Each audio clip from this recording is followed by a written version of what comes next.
CS Patel, Brihan Mumbai महानगर पालिका शिक्षण विभाग वर्चुअल क्लास में आप सबका हार्दिक स्वागत करता हूं।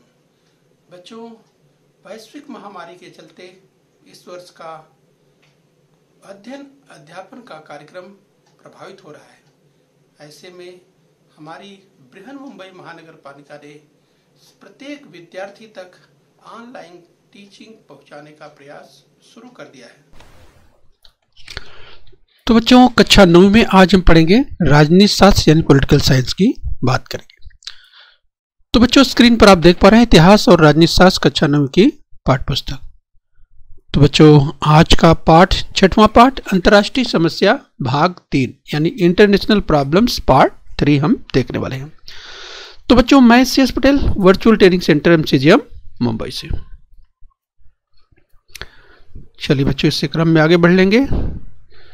तो बच्चों, आज हम देखेंगे 6वां पाठ अंतर्राष्ट्रीय समस्या भाग 3 इंटरनेशनल प्रॉब्लम पार्ट 3 की बात करेंगे। तो बच्चों, इस अध्याय में हम कुछ महत्वपूर्ण अंतर्राष्ट्रीय समस्याओं का अध्ययन करेंगे। तो बच्चों, पार्ट 1 और पार्ट 2 की बात करें। बच्चों, पार्ट 1 में हमने बच्चों मानवाधिकार के बारे में, अंतर्राष्ट्रीय व्यवहार में मानवाधिकार अवधारणा का उदय, इसकी चर्चा हमने किया है। मानवाधिकार और भारत तथा पर्यावरण के बारे में हमने बच्चों अध्ययन किया है। पार्ट 2 में हमने देखा था बच्चों स्टॉकहोम से पेरिस परिषद तक, इसका अध्ययन हमने पार्ट 2 में कर लिया है। और बच्चों, आतंकवाद के संदर्भ में भी हमने पार्ट 2 में देखा था। बच्चों, पार्ट 3 में हम बात करेंगे शरणार्थियों की समस्या के बारे में, विस्तार से बात करेंगे। तो चलिए बच्चों, इसी क्रम में हम आगे बढ़ेंगे। थोड़ा सा रिवीजन करते हुए बच्चों पार्ट 1 और पार्ट 2 में हमने जो अध्ययन किया है थोड़ा सा रिवाइज करते हुए आगे बढ़ेंगे। कुछ समस्याएं ऐसी होती हैं जो केवल एक ही देश की नहीं होती। तो बच्चों, केवल एक देश तक सीमित न रहकर वह समस्या वर्ल्ड वाइड वैश्विक समस्या हो जाती हैं, यह हमें ध्यान रखना है। तो बच्चों, उसके परिणाम अनेक देशों पर तथा कुछ दिनों बाद विश्व के सभी देशों पर होते हैं। बच्चों, अगर बात करें विश्व को त्रस्त करने वाली इन समस्याओं को अंतर्राष्ट्रीय समस्या अर्थात इंटरनेशनल प्रॉब्लम्स कहते हैं।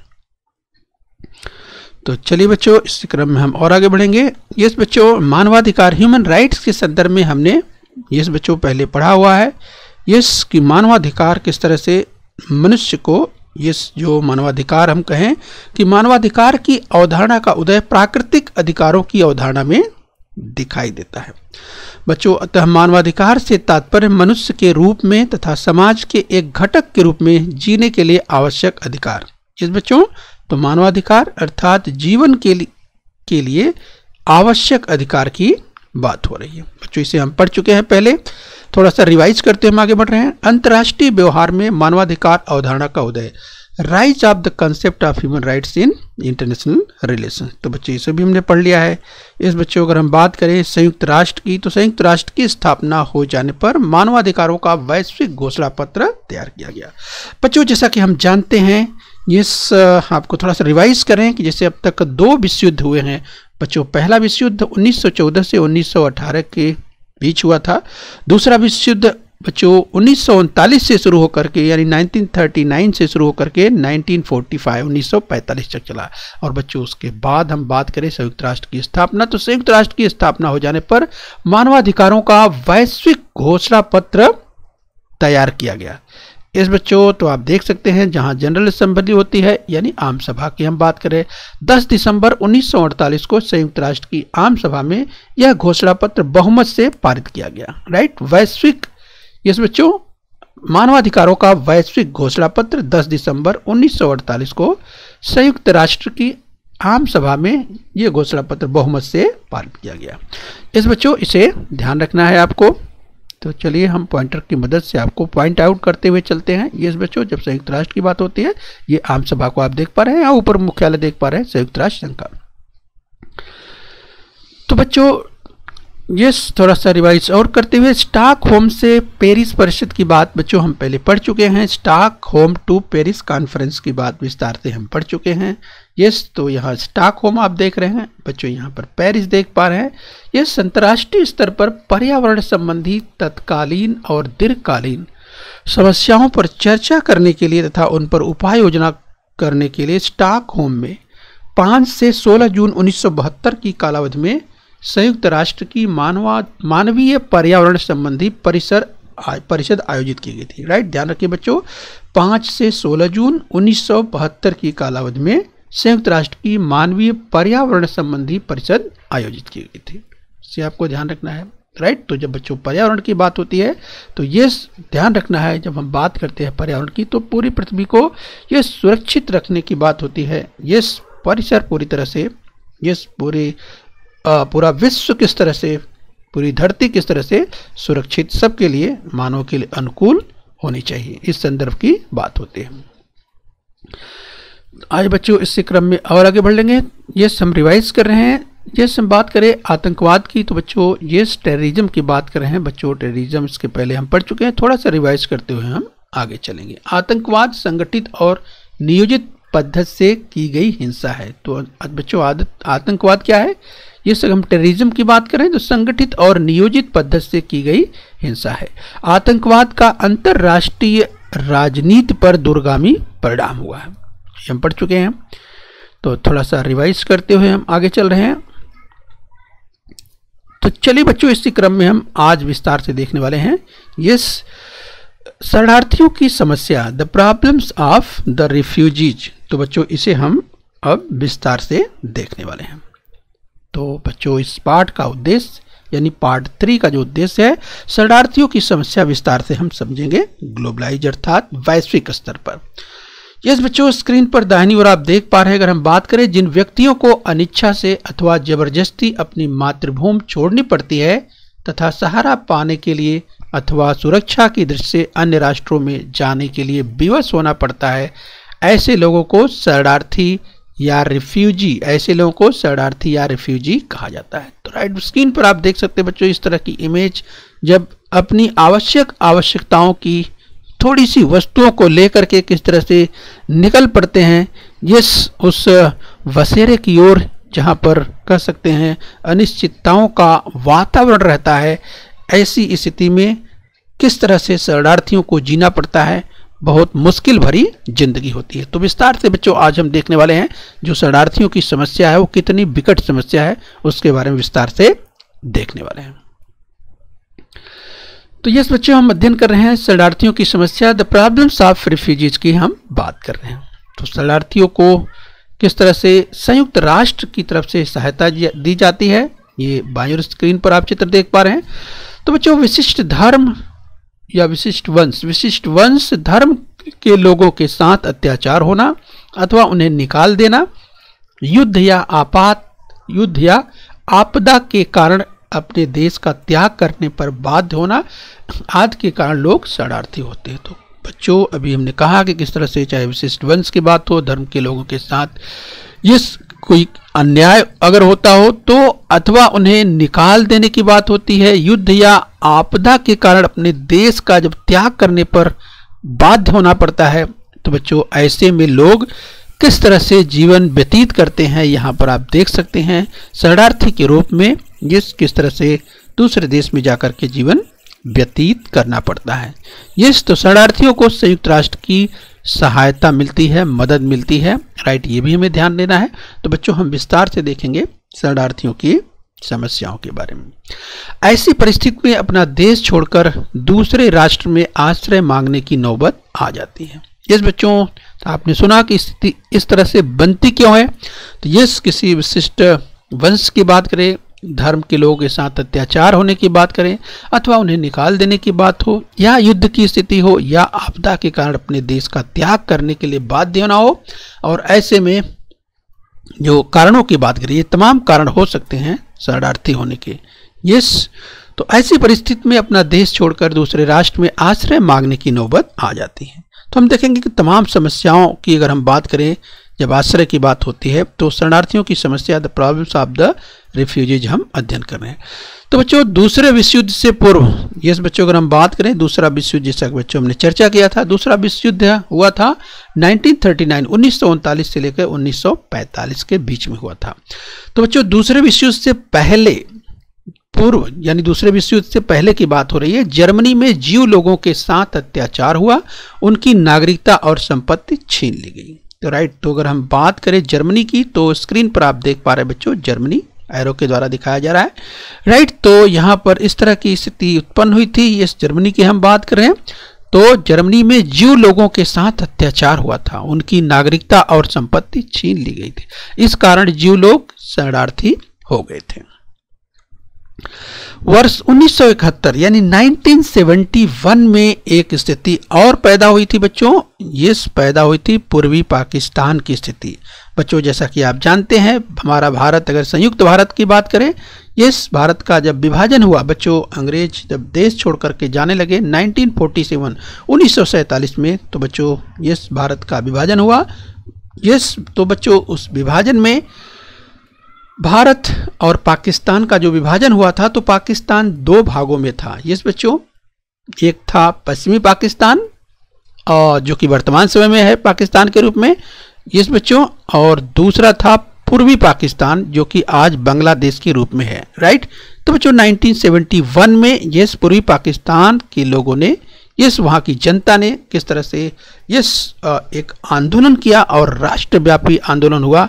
और बच्चों यस जनता के साथ हम बात कर रहे हैं 1971 में पूर्व पाकिस्तान की जनता के साथ राजनीतिक और धार्मिक अत्याचार होने के कारण वहाँ के लोग शरणार्थी हो गए और भारत के आश्रय में आए। इस भारत के आश्रय में आ गए बड़ी मात्रा में। किस तरह से, जो अगर शरणार्थियों की बात करें, रिफ्यूजीज की बात करें, यस, तो उस समय बड़ी मात्रा में शरणार्थी भारत आए। तो इसके बाद बच्चों यस बांग्लादेश आज़ाद हुआ 1971 में।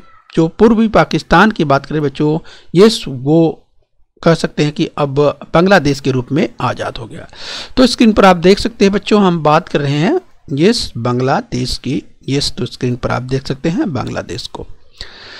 आइए बच्चों इस क्रम में हम और आगे बढ़ेंगे। हम बच्चों बात कर रहे हैं शरणार्थियों की समस्या यानी the problems of the refugees की बात कर रहे हैं। तो बच्चों विगत कुछ वर्षों में इराक और सीरिया में युद्धजन्य परिस्थिति के कारण वहां से बड़ी मात्रा में लोग बाहर शरणार्थी होकर बाहर निकले। लोग बड़ी मात्रा में शरणार्थी होकर बाहर निकले। इस बच्चों अगर हम बात करें इराक की, तो स्क्रीन पर आप देख पा रहे हैं बच्चों इराक की अगर बात करें, और इसके बाद सीरिया की बात करें तो ये सीरिया को आप देख पा रहे हैं। तो ये बच्चों सीरिया और इराक और सीरिया में युद्धजन्य स्थिति के कारण बड़ी मात्रा में लोग शरणार्थी होकर के बाहर निकल रहे हैं। ये हमें ध्यान रखना है। शरणार्थियों के ऐसे अनेक उदाहरण आपको बताए जा सकते हैं, राइट। तो हम बात करें बच्चों शरणार्थियों की अर्थात रिफ्यूजीज की बात कर रहे हैं।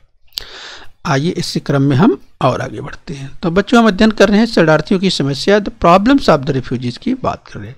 किसी भी राष्ट्र के लोगों को जब शरणार्थी होने अर्थात अपना देश छोड़ने की नौबत आती है, तब उन्हें अनेक समस्याओं का सामना करना पड़ता है। तो बच्चों स्क्रीन पर आप देख सकते हैं, अगर ऐसी स्थिति में जब बड़ी संख्या में लोगों को अपना देश छोड़ करके जाने के लिए विवश होना पड़ता है, राइट, तो कितनी बड़ी समस्या हो सकती है यहाँ पर आप समझ सकते हैं। यस, तो जब अपना देश छोड़ने की नौबत आती है बड़े पैमाने पर, तो एक बड़ी समस्या उत्पन्न हो जाती है। तमाम प्रकार की समस्याओं का सामना करना पड़ता है। महत्वपूर्ण समस्या तो यह होती है कि अपना देश छोड़कर जाए कहाँ। तो सबसे बड़ी एक समस्या होती है कि आखिर में अपना देश छोड़कर के जाए कहाँ, और अगर जहाँ जाने के लिए सोच रहे हैं तो और क्या वह राष्ट्र हमें स्वीकार करेगा। तो बच्चों ये भी बात आती है कि क्या वह राष्ट्र हमें स्वीकार करेगा, यानी अगर जाने के लिए सोच भी रहे हैं तो ऐसी अगर स्थिति बनती है तो क्या वह राष्ट्र स्वीकार करेगा, ये भी एक समस्या बनती है। तो ये प्रश्न उनके सामने उपस्थित होता है। अर्थात अगर दूसरे अर्थात अपने साथ साथ परिवार के लोगों को सुरक्षित रूप से ले जाना है, यानी स्वतः न होकर के परिवार में बच्चे, महिलाएं, बुजुर्ग ये सब भी होते हैं। तो बच्चों इस तरह से इसका जबरदस्त शारीरिक और मानसिक तनाव की स्थिति बन जाती है। तो किस तरह से बहुत ही अगर परेशानियों की बात करें, तमाम मुश्किलों का सामना करना पड़ता है शरणार्थियों को जब एक देश से दूसरे देश में वे चाहते हैं शरण लेने के लिए। आइए बच्चों इस क्रम में हम और आगे बढ़ेंगे। तो बच्चों हम अध्ययन कर रहे हैं शरणार्थियों की समस्या, प्रॉब्लम्स ऑफ द रिफ्यूजीज की बात कर रहे हैं। तो इसके साथ ही जब शरणार्थियों की बात करते हैं बच्चों, तो रास्ता कितना कठिन होता है, यानी कितनी मुश्किलों का सामना करना पड़ता है जब एक अगर हम शरणार्थियों के जीवन व्यतीत करने की स्थिति की जब शुरुआत होती है तो बच्चों कितना मुश्किल होता है, रास्ता कितना कठिन होता है, और इसके साथ ही छिपते छिपाते जाना पड़ता है। मुश्किल यानी समझ सकते हैं बच्चों, छिपते छिपाते जाना पड़ता है क्योंकि स्थिति बहुत विकट होती है और ऐसे में खतरा भी रहता है, शत्रु का खतरा भी रहता है। और इसके साथ साथ और कौन कौन सी समस्याएं होती हैं? तो बच्चों प्राकृतिक समस्याएं भी होती हैं, जैसे तेज धूप हो सकती है, वर्षा आ सकती है, आंधी तूफान आ जा सकते हैं, राइट।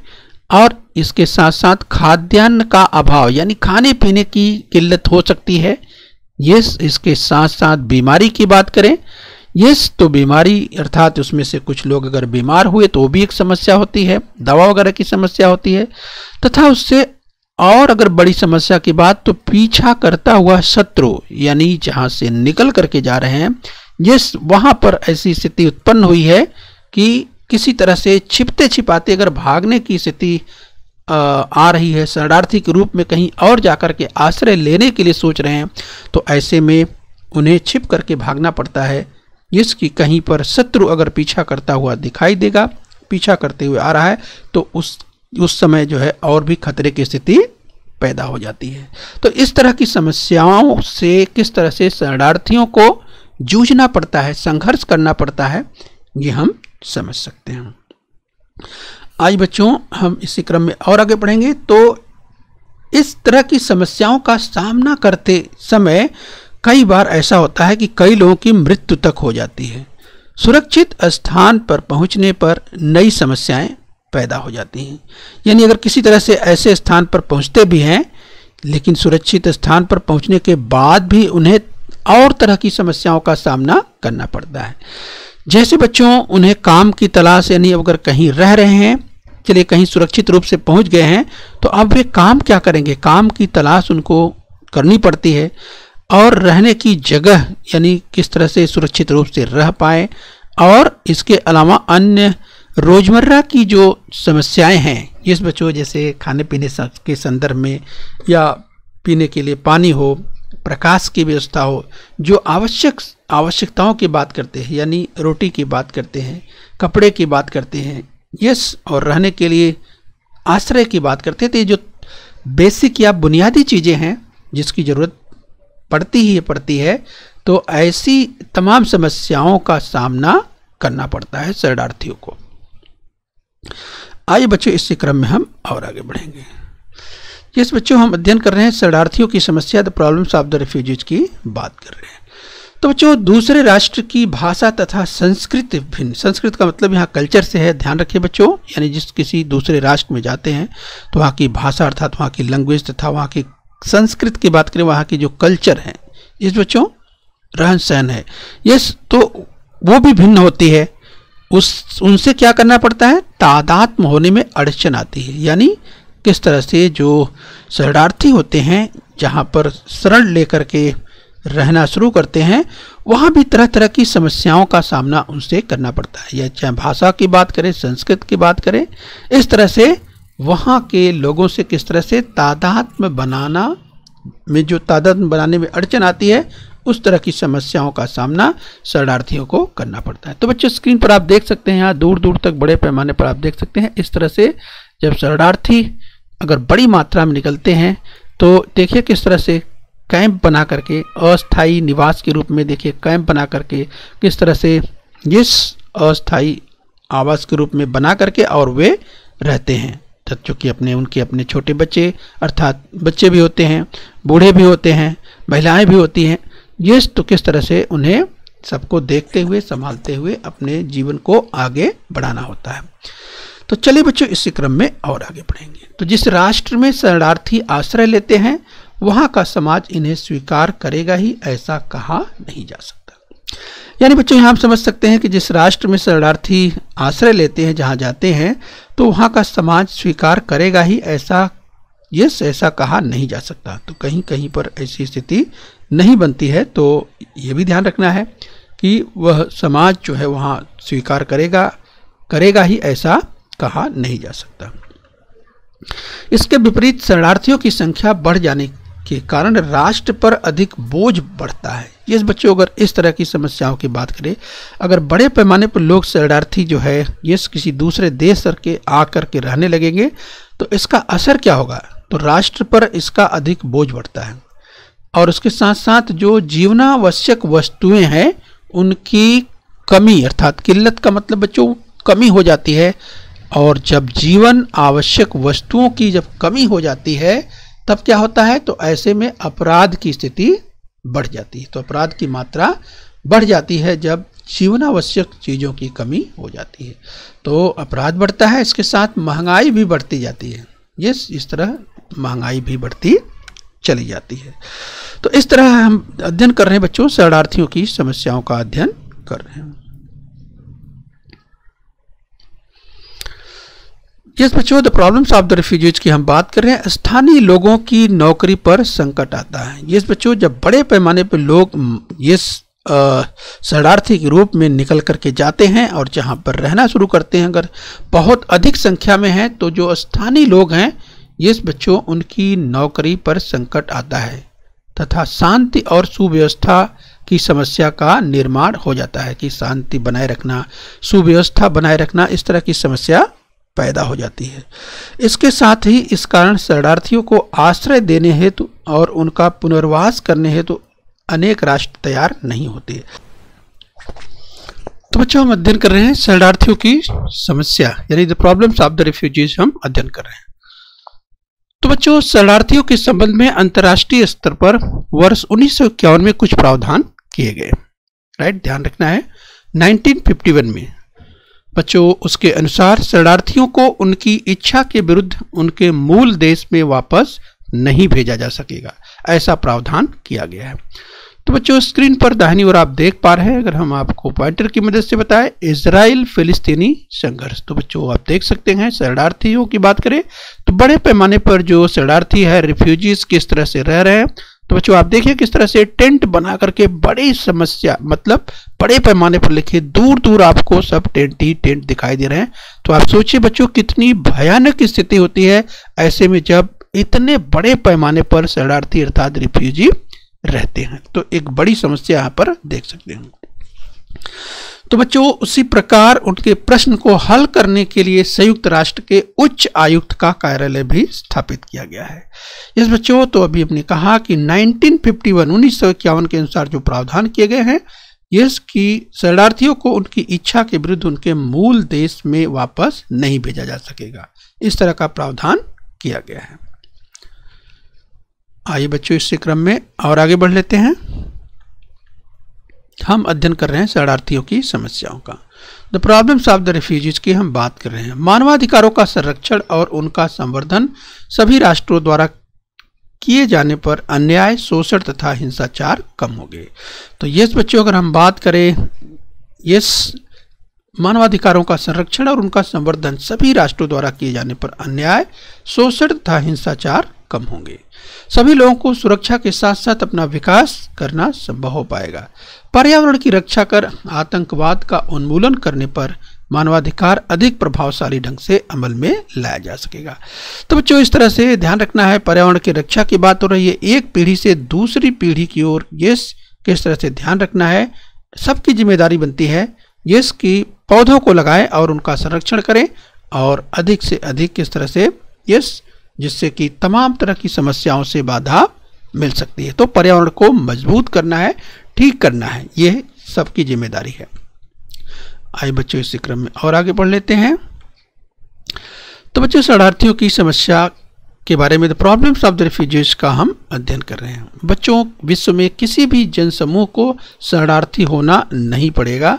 जिस बच्चों इसके लिए प्रयत्न होने पर मानवीय असुरक्षा दूर हो जाएगी, यानी इस विश्व के सभी लोगों को इस तरह ध्यान देने की जरूरत है कि शरणार्थी होने की अर्थात रिफ्यूजी होने की स्थिति नहीं आनी चाहिए। इसके लिए सभी को प्रयास करने होंगे और इस तरह के प्रयत्न होने पर ही मानवीय असुरक्षा दूर हो पाएगी। इसके लिए सभी राष्ट्रों को एकत्रित आना पड़ेगा, आपसी सहयोग बढ़ाना पड़ेगा तथा ठोस कृति करना तथा प्रत्यक्ष में बदलाव लाना, इस तरह के प्रयत्न करने होंगे। राइट, तो ऐसी परिस्थितियों से बचने के लिए अगर बड़े पैमाने पर आप देख सकते हैं किस तरह से अगर एक दूसरे देश से किसी और देश में अगर बड़े संख्या में रिफ्यूजी अगर जा कर के रहना शुरू करेंगे, राइट, तो कितनी तरह की समस्याएं पैदा होगी, तरह तरह की, जिसके संदर्भ में हमने चर्चा कर लिया है, राइट। तो बच्चों अगर हम बात करें शरणार्थियों की समस्याओं की बात करें, the problems of the refugees की बात करें, तो हमने देखा बच्चों यस कि विश्व में जो स्थिति बनी है शरणार्थियों को लेकर के, उनकी जो समस्याएं हैं, और आपने देखा कि किस तरह से संयुक्त राष्ट्र की सहायता उसके संदर्भ में देखा, तो विश्व के तमाम देशों को आगे आकर के इन पर विचार करना चाहिए। तो इस तरह की समस्याएं जो कि अंतर्राष्ट्रीय समस्याएं हैं। तो बच्चों पार्ट 1 और पार्ट 2 तथा आज पार्ट 3, यानी बच्चों हमने अंतर्राष्ट्रीय समस्याओं के संदर्भ में मानवाधिकार से लेकर के यस मानवाधिकार और भारत तथा पर्यावरण की बात की। इसके साथ ही हमने स्टॉकहोम से पेरिस के संदर्भ में देखा, और आतंकवाद की समस्याओं के संदर्भ में भी देखा, और बच्चों शरणार्थियों की जो समस्या है, रिफ्यूजीज की जो प्रॉब्लम है, the problems of the refugees, इसे भी हमने विस्तार से देखा हुआ। तो चलिए बच्चों हम अभ्यास कर लेंगे थोड़ा। तो चलिए आपके सामने स्क्रीन पर देखिए ध्यान से, कथन है वह कथन सत्य है या असत्य आपको बताना है। पहला कथन है शरणार्थियों की संख्या बढ़ जाने के कारण राष्ट्र पर अधिक बोझ पड़ता है, जीवनावश्यक वस्तुओं की किल्लत निर्माण होती है, अपराध की मात्रा बढ़ जाती है और महंगाई बढ़ती है। तो क्या ये कथन सत्य है? इसकी चर्चा हमने की थी। तो बच्चों आपको याद आ रहा होगा, तो चलिए अपना उत्तर टैली कीजिए। यस, ये कथन बिल्कुल सत्य है। आइए बच्चों इस क्रम में और आगे बढ़ लेते हैं। दूसरा कथन ध्यान से देखिए। कथन दूसरा, विगत कुछ वर्षों में इराक और सीरिया में युद्धजन्य परिस्थिति के कारण वहां से बड़ी मात्रा में लोग शरणार्थी होकर बाहर निकल रहे हैं, राइट। तो बच्चों देखिए कि इराक और सीरिया में जो युद्धजन्य परिस्थिति के कारण वहां से बड़ी मात्रा में लोग ये शरणार्थी होकर के बाहर निकल रहे हैं। तो क्या कथन सत्य है? इसकी भी हमने चर्चा की थी, याद कीजिए बच्चों। तो चलिए आपको याद आ गया होगा, यस, तो ये कथन बिल्कुल सत्य है। आइए बच्चे इसी क्रम में और आगे बढ़ लेते हैं। बच्चों अगला कथन है, दूसरे विश्व युद्ध से पूर्व जापान में जीव लोगों के साथ अत्याचार हुआ, उनकी नागरिकता और संपत्ति छीन ली गई। तो क्या ये कथन सत्य है कि दूसरे विश्व युद्ध से पहले जापान में इस तरह की स्थिति हुई थी, जीव लोगों के साथ अत्याचार हुआ था, उनकी नागरिकता और संपत्ति छीन ली गई थी? तो क्या ये कथन सत्य है? यस बच्चों, इसकी चर्चा हमने की थी, आपको याद आ रहा होगा। तो चलिए अपना उत्तर मिलाइए, क्या ये कथन सत्य है? नहीं, ये कथन असत्य है। तो बच्चों अगर कथन असत्य है तो उसे सत्य करके यानी सुधार करके उसे लिखना है। यस बच्चों, तो याद कीजिए दूसरे विश्व युद्ध से पूर्व जापान में लिखा है, तो क्या जापान में जीव लोगों के साथ? आपको याद आ गया होगा, नहीं। दूसरे विश्व युद्ध से पूर्व जर्मनी में, तो बच्चों जापान की जगह क्या लिखना है आपको? जर्मनी। यस, जर्मनी में जीव लोगों के साथ अत्याचार हुआ, उनकी नागरिकता और संपत्ति छीन ली गई, राइट। तो ध्यान रखना है। आइए बच्चों इसी क्रम में हम और आगे बढ़ लेते हैं। कोष्ठक में दिए गए विकल्पों में से उचित विकल्प चुन करके पूरा करना है। वर्ष बच्चों यहाँ पर रिक्त स्थान दिया हुआ है, में पूर्वी पाकिस्तान की जनता के साथ राजनीतिक और धार्मिक अत्याचार होने के कारण वहां के लोग शरणार्थी हो गए और भारत के आश्रय में आ गए। तो 1951, 1971, 1991 और 2017 4 विकल्प आपके पास है। तो कौन सा विकल्प उचित है आपको यहाँ पे भरना है, राइट। तो याद कीजिए बच्चों, आपको याद आ गया होगा 1951, 1971, 1991 या 2017। तो चलिए अपना उत्तर टैली कीजिएगा। यस बच्चों, सही उत्तर है 1971। तो ये जो दूसरा विकल्प है 1971 का, ये विकल्प आपको यहाँ पे भरना है, ठीक है बच्चों, ये आपको ध्यान रखना है। आइए बच्चों इसी क्रम में एक और देख लेते हैं। लास्ट में कोष्ठक में दिए गए विकल्पों में से उचित विकल्प चुनकर वाक्य को पूरा करना है। शरणार्थियों के संबंध में अंतर्राष्ट्रीय स्तर पर वर्ष, यस बच्चों यहाँ पर रिक्त स्थान दिया है, में कुछ प्रावधान किए गए। विकल्प है बच्चों 1918, 1939, 1951 और 1991। 4 विकल्प आपको मिलते हैं। शरणार्थियों के संबंध में अंतर्राष्ट्रीय स्तर पर इस किस वर्ष में कुछ प्रावधान किए गए थे? आपको याद आना चाहिए 1918, 1939, 1951 और 1991। इस बच्चों तो आपको याद आ गया होगा। तो सही उत्तर है 1951 यानी 1951, राइट। तो इस तरह से बच्चों आज हमने पार्ट 3 अर्थात भाग 3 में शरणार्थियों की समस्या के संदर्भ में विस्तार से देखा। तो बच्चों हम उम्मीद करते हैं इस पाठ को आपने अच्छे से समझ लिया है। बच्चों बृहन मुंबई महानगर पालिका के इस चैनल को सब्सक्राइब कर लेना है और अपने स्वास्थ्य का ध्यान रखना है। ओके बच्चों। बच्चों बृहन मुंबई महानगर पालिका के इस चैनल को सब्सक्राइब कर लीजिए और बेल आइकन प्रेस कर लीजिए। तो बच्चों हम उम्मीद करते हैं यहाँ तक आपने समझ लिया है। आगे फिर मिलेंगे। आज के लिए इतना ही। Thank you very much.